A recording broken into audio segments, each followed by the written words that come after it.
गुलबर्गा में अगर आप अपने बच्चों के लिए कन्नड़ा, हिंदी और इंग्लिश ट्यूशन तलाश कर रहे हैं तो एसके ट्यूटोरियल आपके लिए एक अच्छी चॉइस साबित हो सकती है।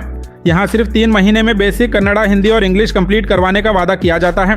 साथ ही बच्चों के फर्स्ट डे और लास्ट डे का परफॉर्मेंस रिकॉर्ड भी रखा जाता है ताकि पेरेंट्स अपने बच्चों की तरक्की और परफॉर्मेंस खुद देख सकें।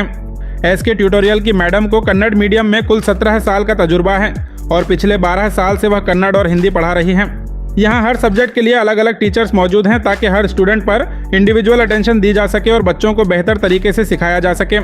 खास तौर पर 10th स्टैंडर्ड कन्नड़ा सिलेबस के स्टूडेंट्स के लिए chapter wise explanation, concept learning और बोर्ड एग्जाम की बेहतरीन तैयारी करवाई जा रही है। फिलहाल यहाँ बेसिक कोर्स का पिछला बैच कामयाबी के साथ कंप्लीट हो चुका है। अब 5 जुलाई से नया बैच शुरू हो रहा है।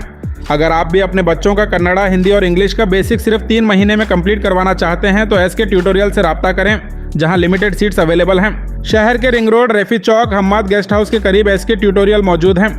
ज़्यादा जानकारी के लिए स्क्रीन पर दिए गए नंबर पर कॉन्टैक्ट कर सकते हैं।